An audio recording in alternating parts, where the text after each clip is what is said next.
नमस्कार दर्शक बंधु पुनर्बार मु आपण मानकु स्वागत जनाए प्रभुंकर महानामर धन्यवाद हो। आसंतु अल्प समय ईश्वर वाक्य द्वारा माने आलोचना करिबा। मो आपण मानकु कहबाकू चाहे स्वामी स्त्री को मध्य रे चारोटी समस्या स्वामी स्त्री को मध्य रे अनेक समस्या ठारू चारोटी समस्या विषय मु कहिबी।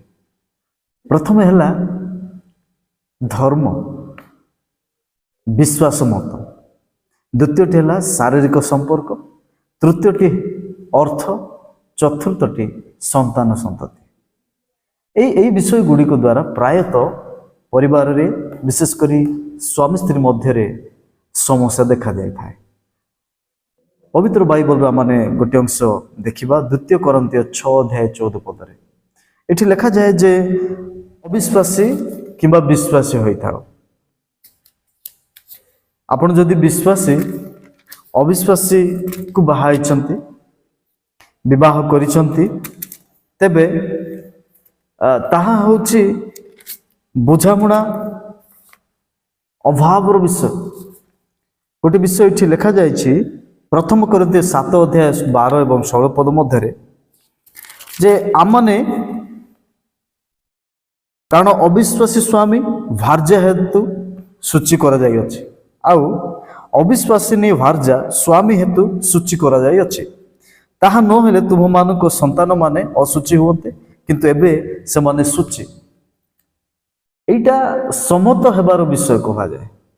जदि आपण अविश्वासी स्वामी किंतु विश्वासी भार्या हेतु आपण सूची, जदि आपण अविश्वासिनी भार्या किंतु स्वामी विश्वासी होइतिबा हेतु आपण को सूची कर जाय अछि।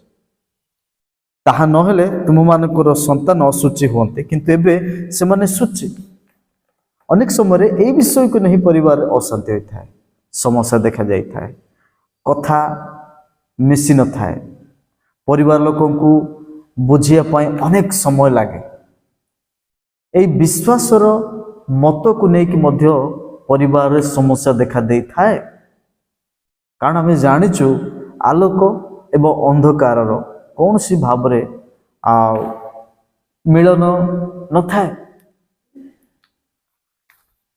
किंबा धर्म अधर्म रो सहयोगिता भी न थाए, सहभागिता मध्य न थाए। तेणु यही स्थान रे पाउल कहती जे जदि आपण सम्मत होउचंती ताहले आपण सूची, जदि हो नाहंती ताहले आपण असुची। तेणु मु कहबा पई चाहे एई धार्मिक विश्वास तत्व विश्वास मत को नहीं मध्य परिवार रे समस्या होता है। द्वितीय विषय मु कहबा पई चाहे शारीरिक संपर्क सेक्स। ए संपर्क रे प्रथम कोरिन्थिय 7:5 पदरे गोटे विषय लिखा जाए परस्पर को वंचित न कर के जानी प्रार्थना निमंते अवकाश पाइबा पाई उभय एक परामर्श होई अल्प काल पृथक रही पार। आपण स्वामी स्त्री भाव रे प्रेम रे रहंतु किंतु परस्पर को भिन्न भिन्न रहंतु नहीं, अलगा अलगा रहंतु नहीं। अल्प समय पाई आपण सुपरामर्श रे अलगा होई रही पारिबे, पृथक होई रही पारिबे। एवं जदि इंद्रिय दमन रो अभाव अछि, इंद्रिय दमन रो अभाव जदि अछि ताहले शैतान आपण को आक्रमण करिबो, स्वामी स्त्री भितरे फाट सृष्टि करैबो, विभिन्न अनैतिक कार्य रे पकाइबो। तेणु मन रखंतु निज निज को परस्पर को वंचित न कर, अलग अलग न हो, पुनर्बार एकत्र हो। एटा हमन को बाइबल सिखाए। प्रथम विषय आमे देखुथिलु जे परिवार रे स्वामी स्त्री को मध्य रे प्रथम समस्या हला रिलीजन, धर्म बा विश्वास मत को नेकी ए प्रकार न हो। द्वितीयटी हला शारीरिक संपर्क बा सेक्स। आपण परस्पर प्रेम रे रहंतु, पृथक न रह। अल्प समय पाई कौन सी कारण पाई ପରାମର୍ଶରେ ଆପଣ ପୃଥକ ରହିପାରିବେ, କିନ୍ତୁ ପୁନର୍ବାର ଏକତ୍ର ହୋଇ ଜୀବନ ସାରା ରହିବାକୁ ବାଇବଲ ଆମମାନଙ୍କୁ ଶିକ୍ଷା ଦିଏ। ପ୍ରିୟ ଦର୍ଶକ ବନ୍ଧୁ, ଏହା ବୁଝିବା ପାଇଁ କହିବା ପାଇଁ ହୁଏତ ଅଡୁଆ ଲାଗିପାରେ, କିନ୍ତୁ ମନେ ରଖନ୍ତୁ ଏହା ପବିତ୍ରରେ, ଭକ୍ତିରେ, ସୁସମ୍ପର୍କରେ ସ୍ୱାମୀ ସ୍ତ୍ରୀ ରହିବାର ଏକ ବିଷୟ ଅଟେ। ତୃତୀୟ ବିଷୟଟି ହେଲା ଅର୍ଥ, ମନି। ଏହି ଅର୍ଥର ଅଭାବ ଯୋଗୁଁ ସ୍ୱାମୀ ସ୍ତ୍ରୀ ଭିତରେ ଅନେକ ସମସ୍ୟା ଆସିଥାଏ, ଅର୍ଥର ଅଭାବ ହେତୁ। ଏବଂ ଅର୍ଥ ଥିବା ସମୟରେ ମଧ୍ୟ ଅନେକ ପରିବାର ଆଜି ଭାଙ୍ଗି ଅଛି। ଗୋଟିଏ ବିଷୟ ପାଠ କରିବା ମାନେ ଯାକୁବ 1:15 ପ୍ରତ୍ୟେକ ଲୋକ ଆପଣା କାମନା ଦ୍ୱାରା ଆକର୍ଷିତ ଓ ପ୍ରବଞ୍ଚିତ ହୋଇ ପରୀକ୍ଷିତ ହୁଏ। 14 ଏବଂ 15 ତାହାପରେ କାମନା ଗର୍ଭ ଧାରଣ କରି ପାପ ପ୍ରସବ କରେ। ଦେଖନ୍ତୁ ଏଇଠି ଲେଖାଯାଏ ଯେ ଆକର୍ଷିତ ହୋଇଥାନ୍ତି ପ୍ରତ୍ୟେକ ଲୋକ। କେତେବେଳେ ଆକର୍ଷିତ ହୋଇଥାନ୍ତି? ଯେଉଁ ସମୟରେ ଆପଣଙ୍କର ଅର୍ଥ ଅଛି, ଅନେକଙ୍କୁ ଆପଣ ଆକର୍ଷଣ କରିପାରିବେ, ଅନେକଙ୍କ ଠାରୁ ଆପଣ ଆକର୍ଷିତ ହୋଇପାରିବେ। ଦ୍ୱିତୀୟରେ ପ୍ରବଞ୍ଚିତ ହୋଇପାରିବେ, ପରୀକ୍ଷାରେ ପଡ଼ିପାରିବେ। ଅର୍ଥ ଅଭାବ ଅଛି, ଅନେକ ଲୋକ ଆପଣଙ୍କୁ ପରୀକ୍ଷାରେ ପକାଇ ପାରନ୍ତି। ଅର୍ଥ ଅଛି, ଆପଣ ଅନେକ ବିଷୟକୁ ହାସଲ କରିବା ପାଇଁ ଆପଣ ନିଷ୍ପତ୍ତି ନେବେ। ଏହି ପ୍ରକାର ଭାବରେ ଆପଣ କ'ଣ ହୁଅନ୍ତି ନା କାମନାକୁ, ଶାରୀରିକ ଅଭିଳାଷକୁ ଗର୍ଭ ଧାରଣ ହୋଇଥାଏ ଏବଂ ତାହା ପାପ ପ୍ରସବ କରେ। ମୁଁ କହିବା ପାଇଁ ଚାହେଁ ସ୍ୱାମୀ ସ୍ତ୍ରୀଙ୍କ ମଧ୍ୟରେ ସେ ପ୍ରକାର ସେମ୍ ସମସ୍ୟା ଘଟୁଅଛି। ଆଜି ଦୁନିଆରେ ଆଜି ସ୍ୱାମୀ ସ୍ତ୍ରୀ ଫାଟ ସୃଷ୍ଟି, ସ୍ୱାମୀ ସ୍ତ୍ରୀଙ୍କର ବିବାହ ବିଚ୍ଛେଦ ବିଭିନ୍ନ ବିଷୟ ରହିଛି। ସେଥିମଧ୍ୟରୁ କେତୋଟି କାରଣ ଏହା ହୋଇପାରେ ଆପଣଙ୍କର ଅର୍ଥ, ହୋଇପାରେ ଆପଣଙ୍କର ଶାରୀରିକ ସମ୍ପର୍କରେ ବ୍ୟତିକ୍ରମ, ହୋଇପାରେ ଆପଣଙ୍କର ବିଶ୍ୱାସ ମତକୁ ନେଇକି। ଚତୁର୍ଥ ବିଷୟ ପିଲାମାନେ। ପିଲାମାନଙ୍କ ଦ୍ୱାରା ମଧ୍ୟ ସ୍ୱାମୀ ସ୍ତ୍ରୀଙ୍କ ମଧ୍ୟରେ ସମସ୍ୟା ଆସିଥାଏ। କି ପ୍ରକାର ସମସ୍ୟା?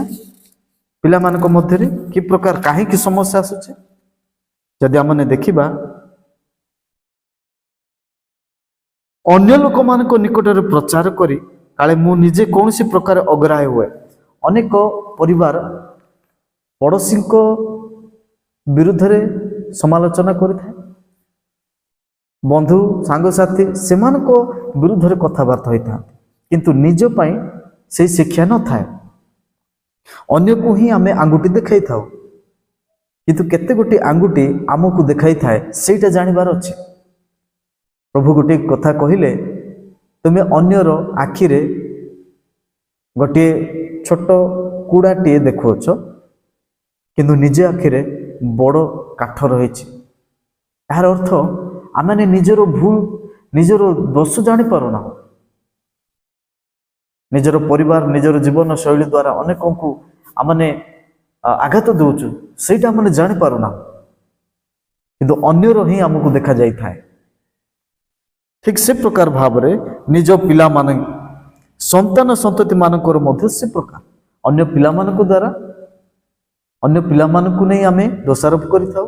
ନିଜ ପିଲାମାନଙ୍କ ଦ୍ୱାରା ମଧ୍ୟ ବେଳେବେଳେ ଆମେ ସମାଜରେ ଲଜ୍ଜାର ବିଷୟ ଦେଖିବାକୁ ପାଇଥାଉ। ପ୍ରିୟ ବାପା ମା, ଭାଇ ଭଉଣୀ ମାନେ, ପରିବାରରେ ସ୍ୱାମୀ ସ୍ତ୍ରୀଙ୍କ ମଧ୍ୟରେ ଅନେକ ସମସ୍ୟା ମଧ୍ୟରୁ ମୁଁ 4ଟି ସମସ୍ୟା କଥା କହିଲି। ପ୍ରଥମଟି ହେଲା ବିଶ୍ୱାସ ମତ ବା ଧର୍ମ, ଦ୍ୱିତୀୟଟି ଶାରୀରିକ ସମ୍ପର୍କ, ତୃତୀୟଟି ଅର୍ଥ ଏବଂ ଚତୁର୍ଥ ପିଲାମାନେ। ଏହି ପ୍ରକାର ସମସ୍ୟାରୁ ରକ୍ଷା କରିବା ପାଇଁ ପ୍ରଭୁ ଅନୁଗ୍ରହ କରନ୍ତୁ, ଦୟା କରନ୍ତୁ। ଆପଣ ପରମେଶ୍ୱରଙ୍କର ନିକଟବର୍ତ୍ତୀ ହୁଅନ୍ତୁ, ନିଜର ପରିବାରକୁ ପ୍ରଭୁଙ୍କ ଠାରେ ସମର୍ପଣ କରନ୍ତୁ, ନିଜ ପରିବାରର ପ୍ରତ୍ୟେକ ବିଷୟ ପ୍ରଭୁଙ୍କ ଠାରେ ସମର୍ପଣ କରନ୍ତୁ।